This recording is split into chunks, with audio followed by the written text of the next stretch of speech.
This video is brought to you by Noble Knight Games. More about them later. Hey everybody, Kimberly here, and I'm excited to share with you expeditions around the world. Now, there are a couple things that make this game really cool, but I have to start with where I began. These were like my preconceptions or my preconceived ideas about this game, because when I thought, okay, we're exploring the world, we've got this massive map, we have all these different locations that we're going to go to, it kind of reminded me of those map games that might get tedious or not really deliver what they promised, and I've been kind of unimpressed by those kinds of games lately where it seems like there's a race going on and you're trying to get to these destinations before your other players do, but it kind of falls flat for some reason or another. So going into this game, I was a little worried. I was a little like, okay, wary. I'm not really sure this is going to do anything for me, but I was really surprised, delightfully surprised, because this scales really well for 2 to 6 players.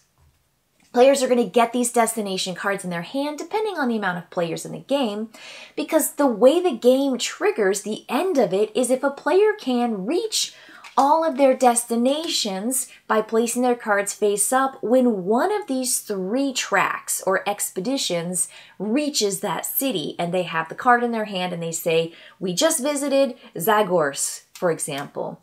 So when a player essentially plays that last city saying, that's my final city in my hand, that's going to trigger the end of the game, so that's why you've got cards scaled for the amount of players. The other way the game ends is if we get rid of all the arrows and we have essentially put down the red route, the yellow route, and the blue route on the map, and there's no more routes to place out. That's going to trigger the end of the game as well. So the cool thing about this, there's a couple cool things. I like how streamlined this is. On your turn, you're just saying, I'm taking one route of any color I want, and I'm going to extend it by 1 space.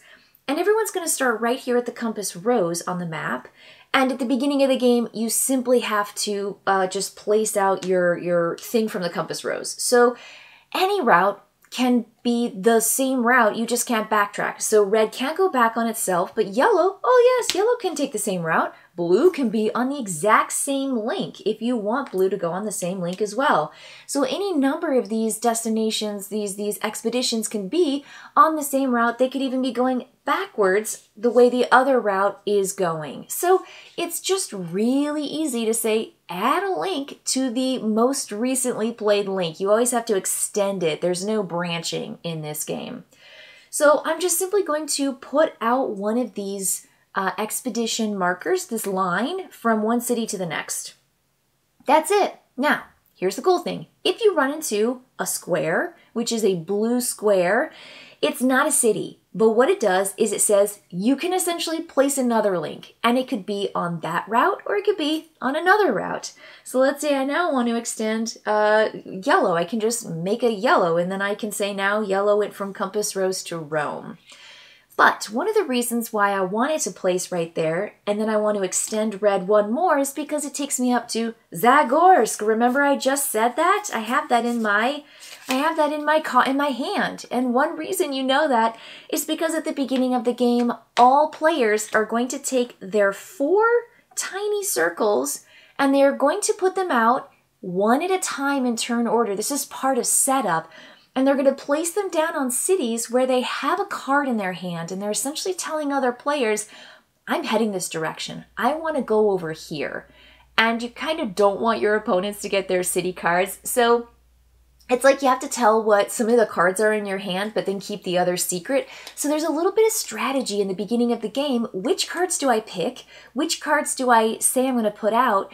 Because not only are you giving your fellow players information about your locations, at the end of the game, if any of these discs are still on the board because you didn't reach them with any of these expedition tracks or anybody else on their turn, which you can claim, when somebody else goes across your city and it's in your hand, you just throw it down on the table, kind of, you know, a la long shot style, where you like lucky number and you just throw it down and you just say, I got that location. But these discs are going to be negative points for you at the end of the game. It's going to be -1 for every disc that you left on the map. So that's fun. I like that. There's that pre-game strategy. And then once you find that city, I walked over to blue. Blue gives me an extra link. I go up here. I now take that marker that I had and I put it on Zagorsk and I put this in my player area. And I simply say I have 1 point towards my score because every card you find a location to, you will place in your player area and that gives you +1 point. Every card remaining in your hand that you do not go to, when the game end has been triggered and every player has the same number of turns, that's going to be negative points. So the scoring is so easy. Your turn is so easy. And the cool thing is that these routes are collective routes. So when I play on my turn, I place down a mark and I got to go again with the blue mark and I place it here. I'm done. I'm done. I have to wait until it comes back to me again. And other players are going to go in turn order and they're going to extend these routes. And then we're going to have some more routes. Let's say blue gets going and let's say blue gets extended. Oh, there's a blue square that's going to take this one over here to the Canary Islands. Now it's back to me. I can extend the blue route further. Let's do that. I'm going to take Canary Islands over into the middle of the ocean right here. If you come across a red star, that means you collect a ticket. And the cool thing about tickets is that they give you a super cool thing you can do on your turn. You can spend up to 2 tickets on your turn. You can have as many tickets as you want, and everyone starts with 3. But what it does, the first thing it lets you do is add an arrow to any expedition. You simply just say, I place this, I got my star, now I'm going to pay a ticket. This is one of my 2 tickets that I could possibly pay on my turn. And I'm going to add another route. I'm going to say, here's this. Oh, I ran into a blue. Now I get to do the blue. Add a square. Oh, that gave me another ticket because I got down to a star. I'm going to take that ticket back.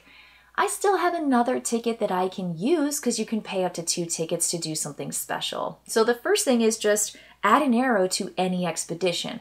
So that gives you that extra boost you need because just adding 1 arrow on your turn for your turn, which is all you get to do, may not be enough for you to get to your locations. So that's the first thing. The second thing a ticket can let you do is take away an arrow from the most recent expedition line. So let's say I went up to Zagorsk and someone else said I really needed to go to the Caspian Sea, which is essentially the other direction. They pay a ticket, right? They'll pay this ticket, they'll take away the most recent one, and then they will essentially drive it the direction that they want, and then they will put it down. And so that's a way you can kind of redirect, because again, everyone is doing this collectively. It's kind of fascinating because you're driving things in the direction you want, generally, more specifically when you get really close to your city or your location or your landmark. But other players want different places because there are no duplicates. There's only one Elmina, there's only one Timbuktu, one Canary Islands. And so you're really looking for those locations. I want to go to the Atlantic Ocean. So that's going to be where I want to go. Down here, boop, way down there. So that's the second option you have for your ticket. You can do, again, 2 tickets. They could be the same action of your ticket, or they can be 2 different options. The third one is, let's say you don't like the cards in your hand, or you don't think you can get to one of the cards. You will draw from the top of the deck 2. You're going to keep 1 and discard 1 from your hand. And they could essentially be the 2 that you just drew, but you're most likely going to, swap out one of those other cards from your hand. And hopefully they'll be able to, be better for you than what you've got. Now, the last thing is that you've got these beautiful cards on display out here. There are 6, and these are public objectives. We all have private objectives, minus the ones, of course, that you've marked on the map. Everyone puts 4 out, so I know what 4 of yours are. You know what 4 of mine are. These are going to be public, and in addition to going for your cards, you also can go for these. And if you find it, if you get to it, you simply take it and you say, I just reached Banff, and I'm going to put it in my player area for a point. This is replaced right away, and you put it right here, and now there are always going to be 6 cards for players to essentially vie for. And it's, again, public information and another way for you to pick up some places on the way to your cards. But you want to get these done because these left in your hand at the end of the game are going to be negative points. So the last thing I want to talk about is the coolest feature of this game. I haven't mentioned it yet, but it's amazing. And it's really what makes this game a great game. Now, this is a good game so far, but what makes it really special is that there is a thing called looping. Looping allows you to make a loop with a root. So let's say this blue root comes all the way back up here and someone closes it off like this. Not only do you get what's at the end of your leg or your arrow, which would mean I get a ticket because I walked into a star, I have now created this loop with blue. What that means is I get to place another marker in that particular color, so I have to stay with blue, but now I can come off of any place in blue. I can come back up here and I can essentially say I want to come over from blue and I want to hit back up to Newfoundland. Now, remember we were all the way over here. I could come up over here. I could come out over here and get to Timgad. I could come down out of there, hit that blue marker, and then, oh, look at that. I just got to my Atlantic Ocean. Done. Where's my Atlantic Ocean? There it is. I got to it. And it was because I was able to loop back up here and get all the way down here. It's the key to this game's success, especially when you get into the higher player counts. When you get into 4, 5, and 6, it gets a little bit more chaotic simply because it takes so much time to get back to you on your turn for you to extend one of the routes or the expeditions by 1. And so it gives players a chance to really mobilize, because if this is not where you want it to be, it's a pretty fast thing to go, okay, this one goes up here. Oh, there's another blue loop. I just made the blue loop with the square, Atlantic Ocean, and Omatako.